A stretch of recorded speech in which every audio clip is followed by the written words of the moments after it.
शोएब मोहम्मद साहब, अब सबसे इंपॉर्टेंट तो आज के मैच के मैं चाहूंगा कि थोड़ा सा उस पर आप ज़रूर कमेंट करें। ऑस्ट्रेलिया की टीम ऑन पेपर हमें लग रहा था बहुत मजबूत, लेकिन जिम्बाब्वे में आज पूरी तरह से मैच पे छाए हुए थे। तो आगे भी हम समझ सकते हैं कि कोई अपसेट्स तवक्को हो सकती है T20 वर्ल्ड कप में।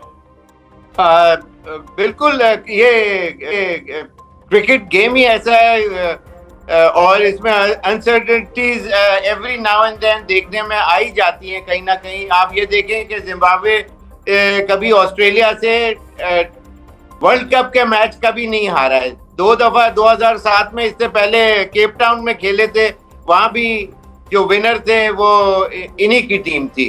तो इससे खैर, लेकिन ऑफकोर्स ऑस्ट्रेलिया की बहुत बड़ी टीम है। लेकिन आज का मैच मैं समझता हूँ कि जिस तरह वो स्लोइश पेस पे का विकेट था, पिछले जो विकेटें थी जो वहां बन रही हैं या ज्यादातर वर्ल्ड कप में या इंटरनेशनली अच्छी होती हैं, उसमें बॉल अच्छा निकलता है बॉल पिच के ऊपर से, लेकिन ये एडजस्ट नहीं कर पा रहे थे और वो अपनी विकेटें कंटिन्यूस इंटरवल के ऊपर उनकी गिरती गई। लेकिन उससे पहले उन्होंने उनको टॉस जीत के जो दावत दी खेलने के लिए, तो जिम्बाब्वे ने बहुत अच्छी बैटिंग की और उनका सक्सेस रेट मेरी नजर में सिर्फ एक था, वो केयर फ्री होके खेले, बिल्कुल डरे नहीं और अपने शॉट्स खेलते चले गए।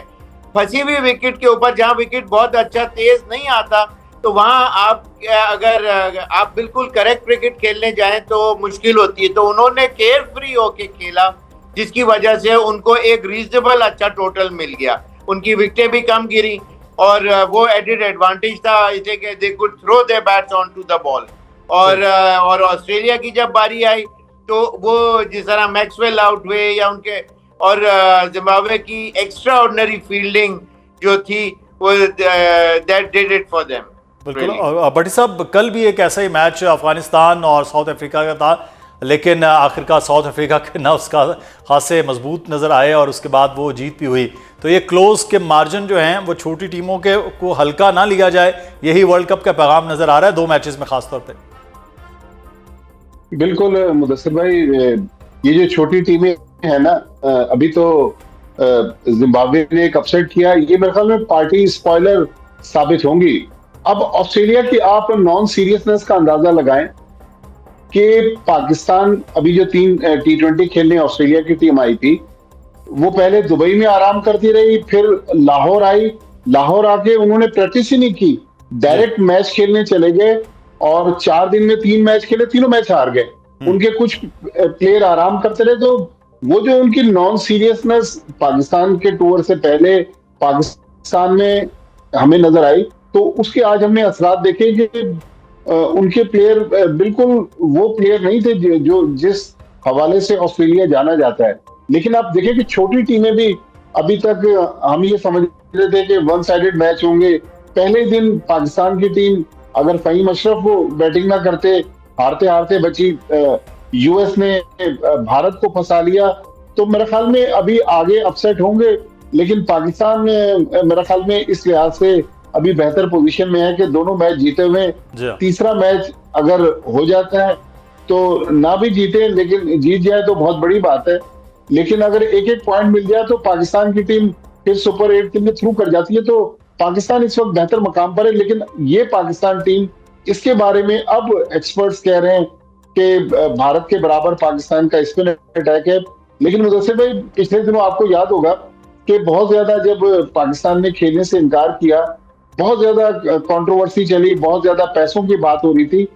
आज मेरे एक दोस्त ने मुझे दुबई से बताया कि उस तनाज़े से पहले जब उन्होंने कहा कि मैं कोलंबो जाना चाहता था, तो 3000 दिरहम का रिटर्न टिकट था दुबई से। आज वही टिकट, वो कल की बात बता रहे थे कि वही टिकट तकरीबन 7.5 पौने 8,000 दिरहम का टिकट है। इसी तरह जो कोलंबो के होटल्स हैं जो नॉर्मली 12,000 15,000 में मिलते थे, वो 50,000 क्रॉस कर गए। इसी तरह जिनके पास मैचों के टिकट नहीं है, ब्लैक मार्केटिंग रूज पर है, तो आप अंदाजा लगाएं कि श्रीलंका की इकोनॉमी और उनकी टूरिज्म इंडस्ट्री को मिलियंस ऑफ डॉलर का इस पाकिस्तान इंडिया मैच के होने से फायदा होगा। तो मेरे ख्याल में मामला तो अब लोगों ने बहुत ज्यादा एक्सपेक्टेशन लगाई हुई है। मुझे उम्मीद है कि पाकिस्तान की ये यंग टीम ये तो कहीं ना उम्मीद की कहीं जा रही है कि upset पाकिस्तान करेगी। और इंडिया के शायद 3 बार आमने सामने हो जाएं आगे चल के, फिर सेमी तक। ये भी लोग उम्मीद बनाए बैठे हैं, और इस वर्ल्ड कप के रेवेन्यू, उसकी वॉच टाइम, उसकी सब चीज़ें। शुएब मोहम्मद साहब, पाकिस्तान की टीम के हवाले से बात कर लेते हैं। परसों के लिए बाबर आजम पर बड़ी तनकीद हो रही है कि वो जिस तरह की क्रिकेट खेलना चाहिए और जितने बड़े वो क्रिकेटर हैं उनकी परफॉर्मेंस उस मामले में नहीं है। इसी तरह शाहीन अफरीदी की बात करें कि उनका बॉल उस तरह से नहीं निकला, स्पीड नहीं हो रही है। तो भारत के खिलाफ के 2 बड़े प्लेयर्स, अभी तक इनकी फॉर्म वैसे नज़र नहीं आ रही है। बिल्कुल आपने सही कहा, लेकिन देखें बाबर का स्टाइल ऑफ प्ले, वो उसके अंदर कोई एकदम से रातों रात कोई वो 200 स्ट्राइक रेट के ऊपर खेलते हुए नजर नहीं आ सकते, इसलिए कि that's not the way he plays his cricket. और जिस तरह बाबर खेलते हुए आए हैं 120, 105, 10 का स्ट्राइक रेट या कभी उससे ज्यादा, तो वही उसका तरीका है। इसका मतलब ये है कि जो लोग उनको सेलेक्ट करते रहे, उन्होंने परफॉर्मेंसेस भी दी, लेकिन ये है कि जो फ्यूचरिस्टिक थिंकिंग में पाकिस्तान के जो सेट ऑफ मेंबर्स होते हैं, सिलेक्शन कमेटी, बोर्ड मेंबर्स, और उनको जो बताने वाले कुछ लोग, तो वो इस चीज का बिफोर हैंड दिमाग में रख के लेके चलते हैं। तो बाबर को उन्होंने कोई उस तरह से जब रख ही लिया है, तो फिर आप उसके अंदर रातों रात कोई चेंजेस देखने का एक्सपेक्टेशन क्यों कर रहे हैं? वो उसी नंबर पे उसी तरीके से ही खेलेगा, वो उस तरीके से फखर नहीं खेल सकता, इसलिए कि उसका स्टाइल ऑफ प्ले डिफरेंट है। वो he is brought up in a different manner, और ये बाबर का अपना है, और उसको अगर आपने यूटिलाइज करना है तो वो of course he is a world class player, इसमें कोई शक नहीं, दो राय भी नहीं है।